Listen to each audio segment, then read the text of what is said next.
On December the 9th, 1531, just about 10 years after the Spaniards first brought the faith to this part of the world, an Indian man named Juan Diego, a recent convert to the faith, was making his way here along this hill of Tepeyac where I'm standing.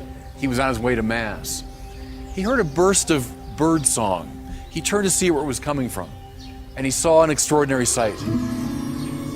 There was a woman clothed in celestial light.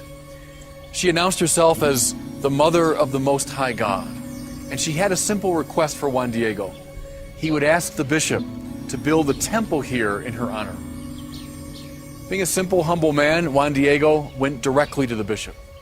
He relayed the story to him. He took it in, but he also said, "I'd like a sign."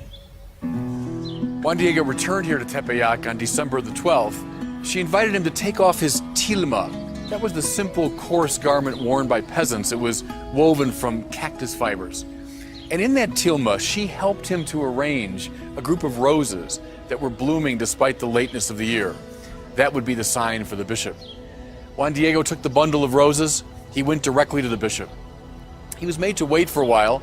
They say that officious aides of the bishop tried to find out what he was hiding in the tilma, but he wouldn't show them. Finally, he was ushered into the bishop's presence.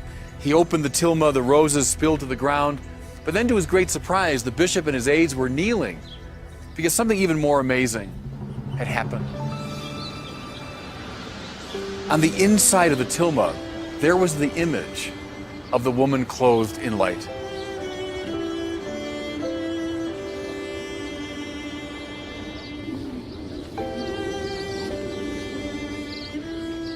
One might be tempted to say, oh, it's a charming story from a simpler, more credulous time. But the best counter-indication to the skeptics is the tilma itself, which you can see directly behind me.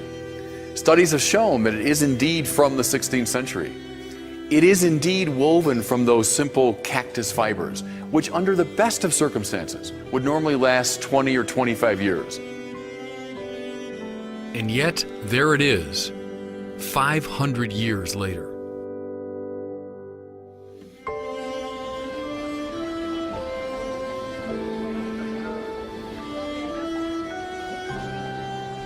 And the image, the strange and beautiful image. Careful studies have revealed that no known pigmentation was involved in the making of it, and no underdrawing is discernible. More to it, the symbolic power of it is extraordinary. Here is a mestiza, not a Spaniard, not an Aztec, but a blend of the two races. She's called by the Mexicans La Morena, the brown-skinned girl.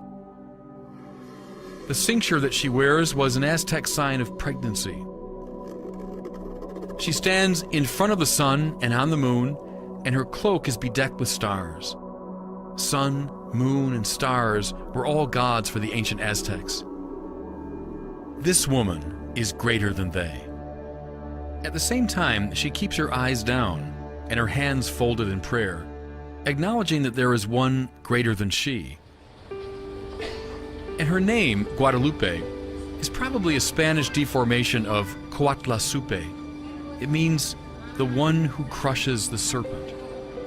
The serpent was another chief Aztec divinity, and the crusher of the serpent is the one predicted in the book of Genesis.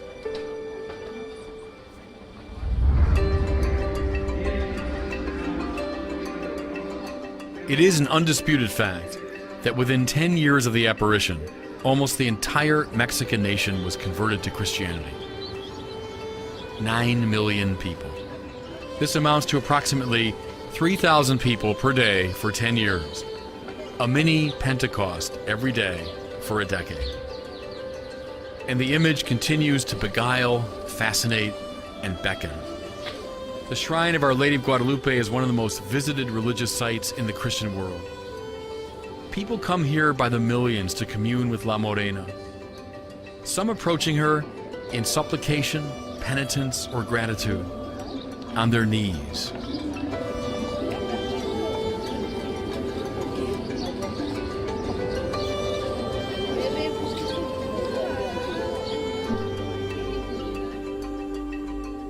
There are literally tens of thousands of stories of Marian apparitions up and down the centuries.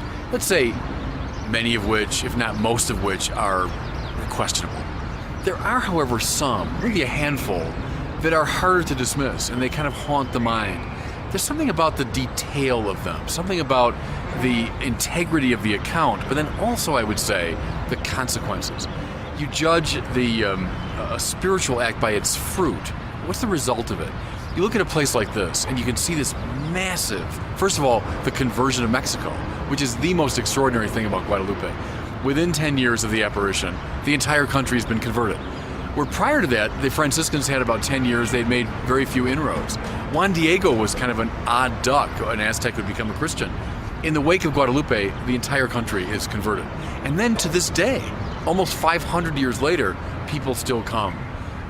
Contrasted to kind of a silly thing where people see an image of Mary in the salt dripping from the highway overpass. Remember, that was a few years ago in Chicago. Well, no one bothers about that. That had no effect. No one goes there to this day. So I think you judge it by its fruit, by its consequences.